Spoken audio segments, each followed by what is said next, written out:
Hello everyone, this is Abhishek Verma speaking here and I welcome you all to the Officers of YouTube channel.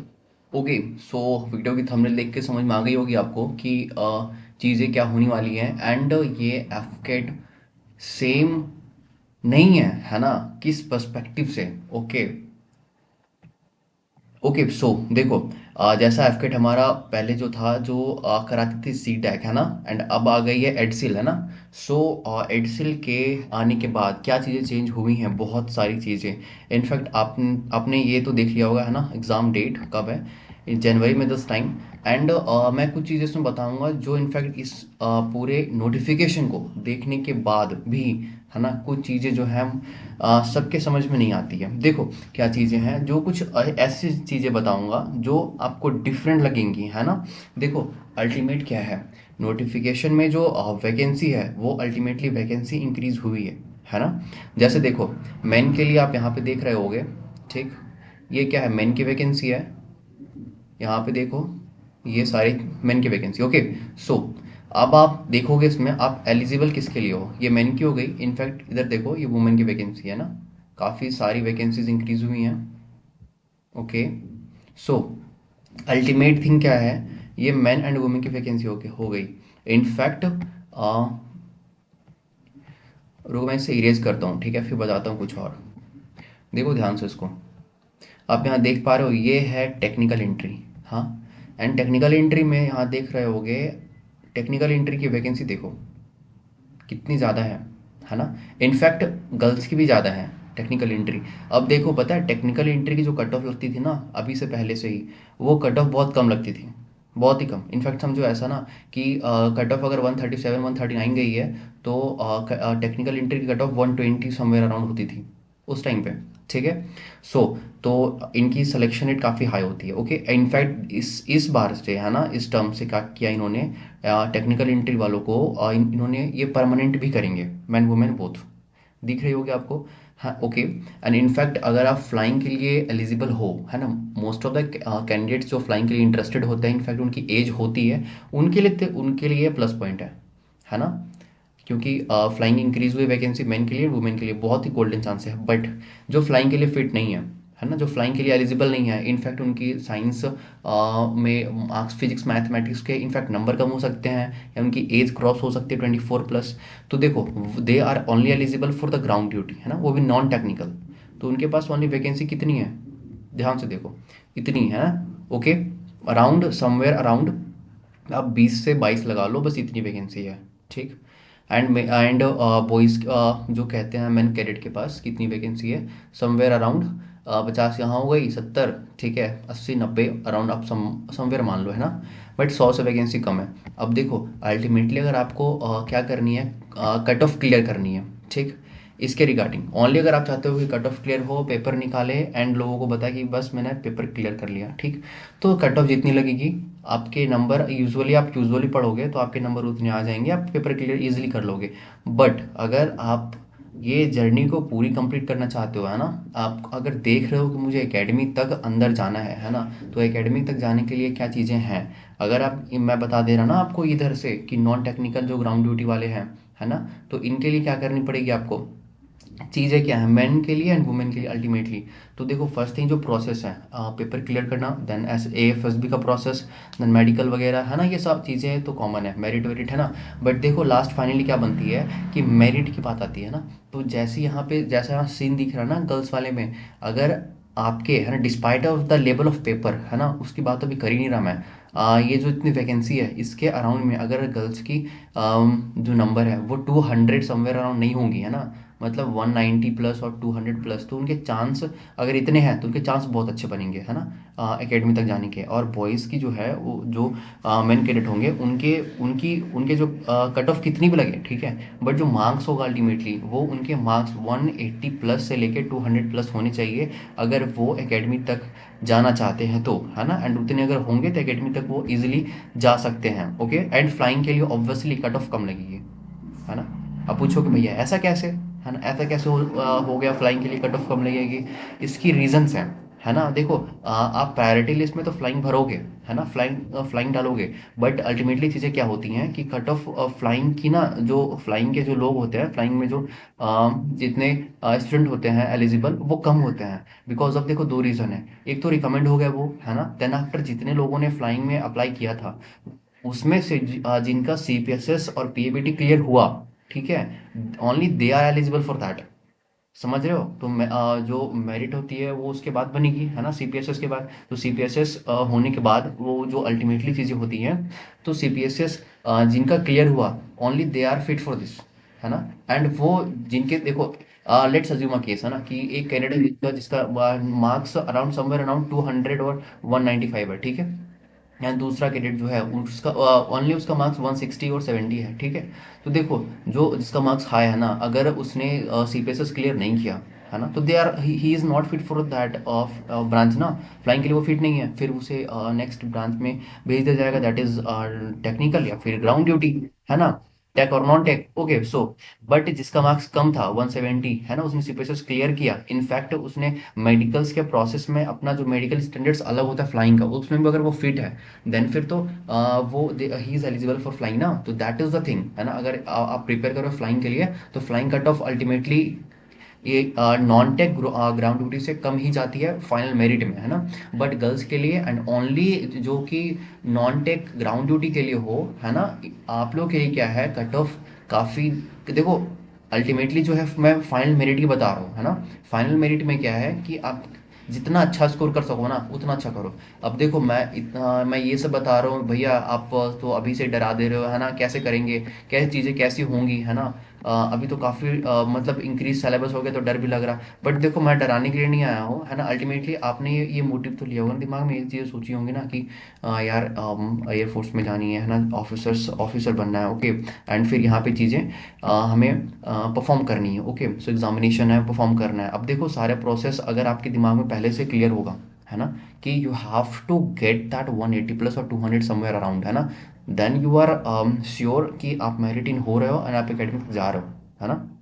तो अपने दिमाग में इस चीज़ को लेकर चलो ना, कि मुझे अपना बेस्ट देना है, अपने एंड से बहुत एफर्ट लगानी है जिससे मेरे मार्क्स में बहुत ज़्यादा इंप्रूवमेंट हो, ओके। मैं बताता हूँ आगे कैसे चीज़ें होंगी, कैसे करनी है आपको, है ना। बस मैं मेक श्योर कर दे रहा था कि इसमें थोड़ी सी चीज़ें डिफरेंट हुई हैं। क्या डिफरेंट है यहाँ पे देखो, ये जो एग्ज़ामिनेशन है वो सिर्फ एक शिफ्ट में होगा, है ना, 31 जैन को। ये इन्होंने अभी तक बस ये चीज़ें बताई हैं, बट देखो अभी तक फॉर्म अप्लाई करना स्टार्ट नहीं हुआ, 17 नवंबर से स्टार्ट है। इट मीन्स अगर देखो बच्चे अगर ज़्यादा आते हैं इनके पास, एडसिल के पास, ठीक है, तो क्या करेंगे वो सेम डे पे शिफ्ट इंक्रीज कर देंगे।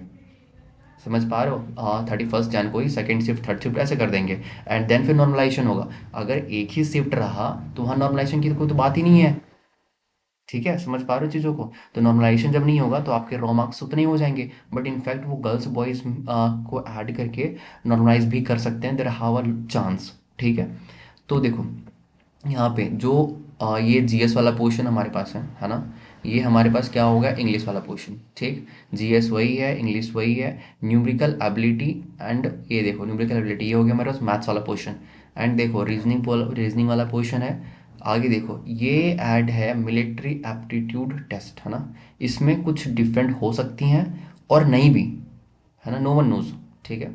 ये रीजनिंग में ही ये इंक्लूड कर सकते हैं ये सब चीज़ों को, और मिलिट्री एप्टीट्यूड अलग से दे सकते हैं। तो देखो चीज़ें क्या है, सेम थिंग, 2 आवर की जो है, 2 घंटे की हमारी एग्जामिनेशन होगी, 100 क्वेश्चंस होंगे एंड 300 मार्क्स का होगा। बट देखो मार्किंग स्कीम सेम थी, 3 number plus and 1 number minus में, ठीक है।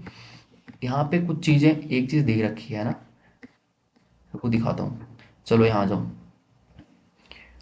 ओके। ये देखो ये वाला जो पॉइंट है ना, स्टैंडर्ड, यहाँ पे देखो क्या लिखा है, the standard of numerical ability question, है ना, मतलब मैथ्स का question will be of matriculation level, मतलब 10th लेवल का होगा, है ना। The standard of questions in other subjects, है ना, मतलब जीएस वाला क्वेश्चन हो गया और इंग्लिश वाला क्वेश्चन हो गया, ठीक है, रीजनिंग हो गया, will be of graduation level. इसका मतलब समझ में आता है, मैथ वो खुद उन्होंने बोला है कि मैथ हम इजी देंगे, एंड अदर सब्जेक्ट जो है इंग्लिश वाला पोर्शन, जीएस वाला पोर्शन, वो थोड़ा डिफिकल्ट रहेगा, that kind of graduation level. Okay, so चीज़ें क्या हैं, एंड यहाँ पे इन्होंने ये क्लियरली मेंशन भी नहीं किया है यहाँ पे, है ना, कि सेम होगी मैथ्स के 20 क्वेश्चन, जीएस के 25, इंग्लिश के 30 क्वेश्चन, ऐसे ही सेम पैटर्न के होंगे या डिफरेंट होंगे, या 25 पैटर्न की 25 वाले ईच पोर्शन में ये दे सकते हैं चेंज करके, है ना। तो यहाँ पे मेक श्योर वो भी नहीं है। तो देखो दिमाग में बहुत अच्छा बहुत अच्छे तरीके से क्लियर रखना कि अगर पेपर पहले जैसा ही आया, है ना, तो it is good for everyone, है ना, ये सबके लिए अच्छा होगा। बट अगर कुछ चीज़ें चेंज किया उन्होंने, है ना, तो एट अ पॉइंट एग्जाम में पैनिक नहीं करोगे, बहुत ही कॉन्फिडेंट तरीके से बैठे रहोगे, एंड इस चीज़ को सोचोगे कि यार अब पेपर मेरे पास ये खुला है, ये सेक्शन है, इतने सारे क्वेश्चन हैं, है ना, इसको कैसे सॉल्व करके बेहतर परफॉर्मेंस अपना दिया जाए और वहाँ से अपना रिजल्ट लेकर निकाला जाए। ठीक है, तो बस ये चीज़ें सोचनी होती है ना, बट अपने दिमाग में ये चीज़ें क्लियर रखना कि it might be something that कि वो चीज़ें चेंज कर सकते हैं। ठीक है, नेक्स्ट यहाँ आ जाओ। देखो सिलेबस की बात करूँ तो ये जितनी, अगर देखो आपने अभी तक भी इस पूरी पीडीएफ को पढ़ के, है ना, अगर ये सारी चीज़ें नहीं लिख रखी है, कहाँ पे नहीं लिख रखी भैया, अपने नोट कॉपी में, फिर तो लिखो, है ना, इसको लिखो, मैं ज़्यादा तो नहीं भूलूंगा, है ना, लिखो यार इसको। ठीक है, देखो स्टार्ट करता हूँ यहाँ से मैथमेटिक्स वाले पोर्शन से। ठीक है, देखो हमारे पास क्या है कि डेसिमल फ्रैक्शन है, ठीक है, and then time and work हो गया, एवरेज वाला पोर्शन, ठीक, परसेंटेज एज इट इज़ पहले जैसा है, प्रॉफिट लॉस है, रेशियो प्रोपोर्शन है, इजी चैप्टर्स हैं ये सारे, एस आई सी आई है, ओके, टाइम एंड डिस्टेंस हो गया, स्पीड टाइम डिस्टेंस, रेस के देखो क्वेश्चन उन्होंने दे रखा है, ट्रेन्स हैं, बोट्स एंड स्ट्रीम्स।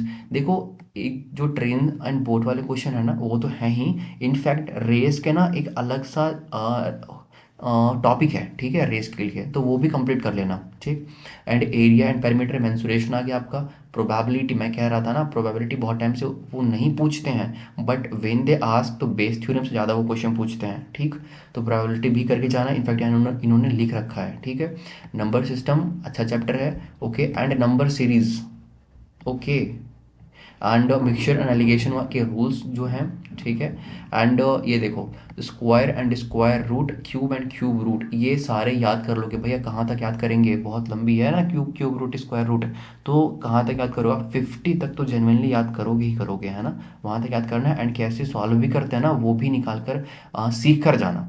ठीक है, L C math C F easy होती है ना, एलिमेंट्री मैंसुरेशन, ओके, यहाँ एरिया पैरामीटर था ऊपर में, यहाँ नीचे दे रखा है एलिमेंट्री मेंसुरेशन, मतलब छोटे मोटे ट्रायंगल्स के क्वेश्चंस हो सकते हैं, एंड रेक्टेंगल की क्वेश्चंस भी हो सकते हैं। ठीक है, हाइट एंड डिस्टेंस, ये न्यू न्यू ऐड करा उन्होंने। हाइट एंड डिस्टेंस के लिए आपको क्या करनी पड़ेगी पता है, आपको ट्रिगोनोमेट्री का सेक्शन थोड़ा आना चाहिए, है ना। ट्रिगोनोमेट्री अगर किसी को नहीं आता ना, तो आपको फिर वो फॉर्मेट, वो चार्ट जो है ना, sine cos tan and cot, cosec and cot वाला जो पोर्शन, उसके एंगल याद करने पड़ेंगे, 0 degree, 30 degree, and 60 degree, 45 degree and 90 degree, ये वाला याद करना पड़ेगा, है ना। एंड कुछ एक दो कुछ रूल्स भी हैं, वो याद करने पड़ेंगे आपको। ठीक है, बस ट्रिगोनोमेट्री आपकी थोड़ी अच्छी होगी तो हाइट एंड डिस्टेंस आप कर लोगे, है ना। एंड स्टैटिस्टिक, ठीक, मीन मीडियन मोड, इनफैक्ट इन्होंने बस ये लिख रखा है मीन मीडियन मोड, बट मैं आपको यही कहूँगा, है ना, कि कुछ चीज़ें एक्स्ट्रा भी हैं स्टैटिस्टिक वाले क्वेश्चन पे, उसको भी कवर करके जाना, एंड इसको बहुत बेसिक करके कवर करके मत चले जाना, है ना, कि बस मीन भैया कैसे निकालते हैं, एक तरीके से निकालते हैं, उतना पढ़ के चले गए हम बच्चों की तरह, वो हरकतें नहीं करोगे, है ना। क्या करोगे, बहुत बेहतरीन तरीके से पूरी डीप में पढ़ोगे उसको। मीन मीडियन मोड कोई बहुत छोटा चैप्टर नहीं है, ठीक है, इसको लेंथ तक लेकर जाओगे। बट इनफैक्ट इन्होंने कह रखा है कि यहाँ पे जो मैथमेटिक्स वाला पोर्शन है वो 10th लेवल का ही होगा, तो बहुत ज़्यादा टेंशन लेने की ज़रूरत नहीं, बट अपने एंड से वेल प्रिपेयर्ड रहना। ठीक, exponent and power, okay, easy है, डुएबल है, कर लोगे, कोई दिक्कत वाली बात नहीं है यहाँ पे। ओके, कुछ चीज़ें न्यू थी उसको कवर कर लेना, एंड हाँ इसको, ये जो है ना, इसको लिखो जाके अपने कॉपी पे, ठीक, कॉपी में लिखो, एंड चीज़ों को कवर करना स्टार्ट करो। देखो जिन्होंने प्रिपेयर कर लिया है उनके लिए नहीं बता रहा हूँ, है ना। देखो मेजरली जो बॉयज़ हैं, है ना, जो मेन कैडेट है, वो क्या करेंगे, उनके लिए सीडीएस थे, तो उन्होंने सीडीएस में पढ़ रखा है, तो उनके लिए सीडीएस ये तो कुछ नहीं है, ये समझो ईजी है ना। एंड जिन्होंने नहीं पढ़ा, जैसे गर्ल्स गर्ल्स के लिए बहुत सारी चीज़ें हैं, जिन्होंने नहीं पढ़ रखी है, स्टार्ट कर रहे हैं, वो कैसे करेंगे, ये चैप्टर्स के नाम को लिखो, है ना, नेम को लिखो, वहाँ से कंप्लीट करो, एंड फिर उस चैप्टर को टिक करो कि मेरा कंप्लीट हो गया, ऐसे कवर करने की कोशिश करो। 2 महीने बहुत ज़्यादा नहीं होते अगर आप स्टार्ट करोगे शुरू से, तो ठीक है। नेक्स्ट आ जाओ इंग्लिश वाले पोर्शन को देखने के लिए, कॉम्प्रिहेंशन, ठीक है, एरर डिटेक्ट करने के लिए, है ना, सेंटेंस फीलिंग हो गया, कंप्लीशन का हो गया, है ना, fill in the correct word हो गया, ओके, सेंटेंस में कुछ फिलअप होगा, ब्लैंक्स होगा, वो करना है, साइन वेंटो है, ठीक, क्लोज टेस्ट है, and cloze test and fill in the gap in the paragraph, मतलब क्लोज टेस्ट ही कहते हैं उसको ना usually, okay. Idiom and phrases है ना। एनालॉजी, एनालॉजी इंग्लिश में क्या होता है, ठीक है, बट हम कवर करेंगे इसको, है ना। सेंटेंस रीअरेंजिंग, रीअरेंजिंग ये तो दो तरीके से हो सकता है, ठीक है, या तो PQRS या तो S1 S6, S1 S6 दोनों कवर करके जाना, क्योंकि S1 S6 आया तो इट टेक्स टाइम, है ना। सो प्रैक्टिस रहेगी तो इजीली कर लोगे। And substitution in a sentence, okay, मतलब कि OWS है ना, इसे OWS कहते हैं, वन वर्ड सब्सटीट्यूशन, मतलब एक लाइन दे रखा होगा, उसको उसको क्या कहेंगे, ऐसे कि देखो एग्जाम्पल देखो, where the birds are capped, है ना, जहाँ बर्ड को रखते हैं उसे क्या कहते हैं, उसे कहते हैं एवियरी, है ना। इसी तरह where the bees are capped उसे कहते हैं एपियरी। ऐसा ऐसी बहुत सारी चीज़ें हैं, वो सारी चीज़ों को पढ़ना होता है, ठीक है, इसे कहते हैं OWS, ठीक है। So and transformation of sentence, ये न्यू है, ओके, कॉम्प्लेक्स को सिंपल करना है, तो ट्रांसफॉर्मेशन सेंटेंसेस को चेंज करने के लिए होगी। एंड होमोनिम, जो एक तरीके से सुनने को लगता है, जैसे कि देखो आपने सीरियस अगर दिया हुआ ना, तो इंग्लिश वाले पोर्शन पे समटाइम वो दे आस्क, है ना, तो इलिसिट, इलिसिट, है ना, समझ रहे हो, PYQ है ना ये वहाँ पे सीरियस वाले पोर्शन में, तो same as it is homonyms हैं, ठीक है। ये कवर कर लोगे, कहाँ से कवर करोगे, इंग्लिश वाला मेजर पोर्शन मैंने बता रखा है, एसपी बख्शी वाली बुक होगी तो वहाँ से कवर कर लो आप, एंड अगर नहीं है तो इनफैक्ट ब्लैक बुक से कवर कर लोगे, ठीक है। नहीं है तो और कहाँ से करनी है चीज़ें फिल्टर करके बताऊँगा, पहले यहाँ और देखो, आगे देखो, ओके। काफ़ी सारी चीज़ें न्यू भी है इसमें, है ना। एंड जनरल अवेयरनेस जीएस वाले पोर्शन के लिए क्या है, एज यूजुअल हिस्ट्री, है ना, ज्योग्राफी, कुछ sports, national and international organisations, okay. इसका मतलब क्या है भैया, इंटरनेशनल ऑर्गेनाइजेशन मतलब इसका मतलब यूनेस्को, है ना, एंड अदर जो बहुत सारे ऑर्गेनाइजेशंस है ना, उनके नाम, हेड क्वार्टर्स कहाँ कहाँ पे है, इन सब सारी चीज़ों के बारे में नॉलेज होनी चाहिए, है ना।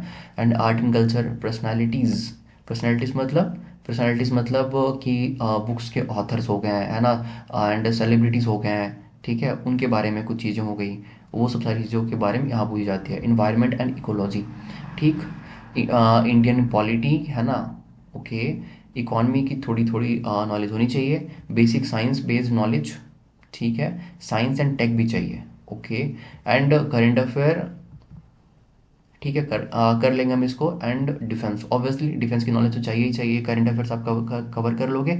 इनफैक्ट कुछ चीज़ें होंगी, जैसे कि क्या हो गया हमारे पास, ऑपरेशंस हो गए, है ना, बहुत सारी ऑपरेशंस हैं इंडियन एयरफोर्स की, इंडियन मिलिट्री की, है ना, तो वहाँ से कवर करेंगे हम उसको, ठीक है, डिफेंस वाली चीज़ें हो गई। एंड रीजनिंग बेसिक हमारा, है ना, वर्बल एंड नॉन वर्बल, कुछ ज़्यादा लिखते तो ये है नहीं, है ना, बस यहाँ से ये कर लो, ये कर लेना। बट मोस्ट इंपॉर्टेंट ये याद रखना है ना, स्टैंडर्ड्स मैंने बताया आपको, ठीक है। हाँ, अब देखो, हाँ कि भैया ये डिफरेंट कैसे हुई इससे पहले एफकेट से अभी, देखो अल्टीमेटली जो सीडेक था, है ना, हमने उसे कुछ हद तक समझा था, है ना, कि सीडेक कराती क्या है, कैसे क्वेश्चंस आते हैं, कैसा इंटरफेस होता, ठीक है। तो हम we all are aware about that कि इंटरफेस ऐसी होती है, मैथ्स के 20 क्वेश्चन होते हैं, एंड इंग्लिश के 30 क्वेश्चन होते हैं, एंड फिर अदर सेक्शन के 25-25 क्वेश्चन होते हैं। And cut off somewhere around, cut off धीरे धीरे डाउन जा रही थी, है ना, 150 पहले जाती थी, फिर 150 से 135, 139, 139, देन 120 हो गई, देन फिर अगेन 140 तक चली गई, है ना। तो ये सारी चीज़ें ट्रेंड आ रही है, हो रही हैं, बट ये वेंडर नया है ना, एडसिल। तो चीज़ें क्या है देखो, इन्होंने सिलेबस इनफैक्ट दे रखा है, तो अपने एंड से कोशिश करना, है ना। देखो मैं बताऊँ आपको, लिटरली पेपर जब निकलता है ना, तो वो जो हैप्पीनेस होती है ना, वो अनबीटेबल होती है।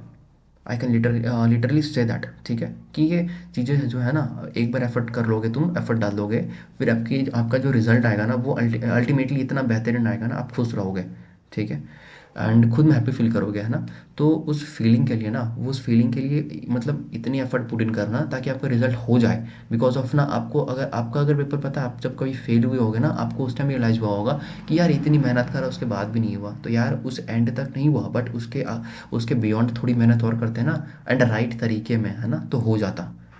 समझ पा रहे हो। हाँ, देखो बहुत सारे बच्चे जिनका इससे पहले एग्जामिनेशन क्लियर नहीं हुआ था, but by by few margin, भाई 1 नंबर 3 नंबर ऐसे क्वेश्चन, ऐसे मार्क्स से, ठीक है। तो इसलिए बता रहा हूँ आपको मैं, कट ऑफ के चक्कर में मत पड़ना कि 140 जाएगी, 150 जाएगी, भैया we never know about that, ठीक है। मैं फिर से बता रहा हूँ, जो एडसिल है ना, ये न्यू वेंडर है, ये क्या करेगा अपना, इसका जो इंटरफेस होगा वो डेफिनेटली चेंज होगा, इसके फॉन्ट चेंज होंगे, सारी चीज़ें चेंज होंगी, आप एग्जामिनेशन बैठोगे वहाँ पे आपको सारी चीज़ें डिफरेंट देखने को मिलेंगी, है ना। एंड उसके बाद एग्ज़ाम की जो लेवल होगी या क्वेश्चन का जो पैटर्न होगा वो भी डिफरेंट होगा। तो पैटर्न अगर ईजी हुआ तो सबके लिए होगा, एंड डिफ़िकल्ट हुआ तो भी सबके लिए होगा, बट आपके लिए फिर भी ईजी लगना चाहिए, क्योंकि आप सारी चीज़ों को पढ़ के जाओगे, है ना।